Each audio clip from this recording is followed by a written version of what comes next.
In the village of Kante, nestled deep within a lush forest, there lived a man named Osaze. He was a diligent farmer married to two women, Amame, his first wife, known for her beauty, intelligence, and industrious nature, and Osas, the younger wife, who was notoriously lazy. Despite their differences, the family lived in relative peace, raising their children together. However, the peace was shattered by a severe famine that swept through the land, withering crops and killing livestock, leaving the villagers struggling to survive.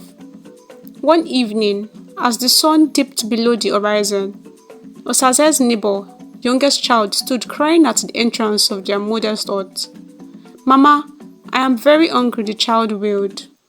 His mother, too ill to rise from her mat, could only watch helplessly as her child's pain intensified.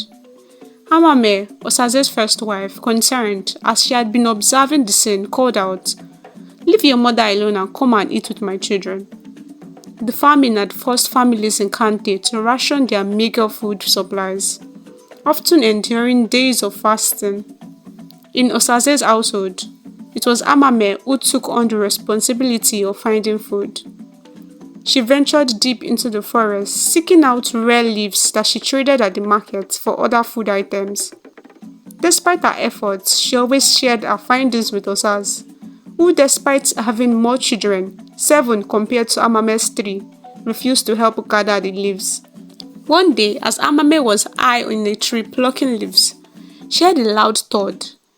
The ground shook violently and Amame clung to the branches. Terrified of falling, she watched in horror as a giant, fearsome old woman with a single eye approached, carrying a massive basket of food. The woman was so tall that she didn't notice Amame. Hidden among the branches, the giant woman continued to a mountain, sang a haunting melody, and a cave entrance appeared. After some time, she emerged and left. Amame, curious and desperate, descended the tree and approached the mountain. She sang the song she had overheard, and the cave opened before her eyes. Inside was an astonishing array of foods, meats, fruits, and grains of every kind. She quickly gathered as much as she could carry and hurried home, making sure to avoid the giant. Over time, Amame continued her secret foraging, always ensuring the giant was away. She never revealed her source to Osas, but kept sharing the food.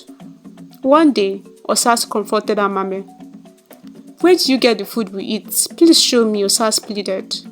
"I always give you food," Amame replied. "Is it not enough?" "It is not that the food isn't sufficient," Osas insisted. "I don't want to be given fish anymore. I want to learn how to fish." Reluctantly, Amame agreed after extracting the promise from Osas to follow instructions precisely. She explained about the forest spirits and the cave, emphasizing the importance of timing. On the appointed day, Osas' excitement woke Amame early. They reached the spot and climbed the tree to wait. As soon as Osas saw the forest spirit, she almost screamed, forcing Amame to clamp a hand over her mouth. After the giant left, they descended and entered the cave. Osas, astonished by the bounty, greedily took 3 times as much food as Amame. A few days later, Osas' food supply ran out. Ignoring Amame's warning, she decided to return to the cave alone. She reached the tree, climbed, and waited for the giant to leave. Once inside the cave, she gathered even more food than before. Tired, she laid on the giant's bed and fell asleep. The giant returned, smelling a human presence. Osas, waking up just in time, hid as the giant cooked a meal. Unable to resist the aroma, Osas joined the giant at the table. The giant noticed the food disappearing faster than usual and looking down saw Osas. "No wonder I smelled a human," she growled. Back in the village, Amame grew anxious about Osas' disappearance. She reported to Osaze and they waited through the night. When Osas did not return, Amame resolved to find her. Amame followed her usual routine, watching the giant movements. After confirming the giant was gone, she entered the cave. Searching frantically, she found no sign of Osas, but gathered an unusual amount of food and hid it outside. Returning inside, she was horrified to find Osa's skin hanging like a home decoration. Grabbing it, she placed it with the food outside and continued searching. The giant returned and Amame hid. Watching the giant sniff the air, "I can smell a human," the giant muttered. Failing to find anyone, she began cooking. Starving, Amame joined the giant at the table, as the aroma of the food made her hungry. After a while, the giant noticed her and grabbed her arm. "No wonder I smelled human," the giant said, angry. "You are the reason my food has been disappearing." "Wait," Amame pleaded. "I have a song for you." "No one has ever sung for me," the giant said. "Alright, sing. But if I don't like it, I will eat you. And if I like it, I will hit you." Amame began singing, her voice trembling but growing stronger. The giant listened, entranced. "Why did you stop?" the giant demanded when Amame paused. "We need to move outside so you can dance properly," Amame suggested. The giant hesitated. "You might run away." "I can't outrun you," Amame reasoned.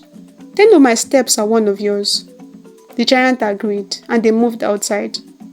As the giant danced, Amame gradually led her deeper into the forest. Once the giant was far enough, Amame ran back, retrieving the hidden food and Osa's skin, and fled. Back in the village, Amame recounted her ordeal. Osa's remains were buried, and the tale of her greed and foolishness became a lesson for all who heard. The Bible passage for this story is taken from Proverbs 15 verse 5.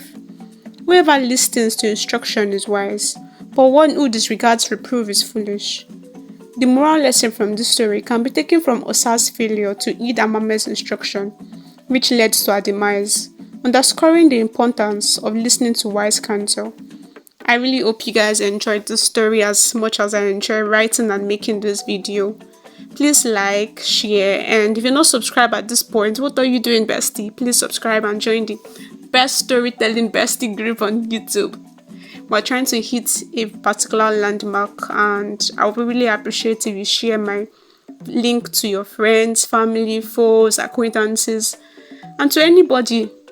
Just anybody. Pick up people's phone and just type Enchanted African Tales with Elsa.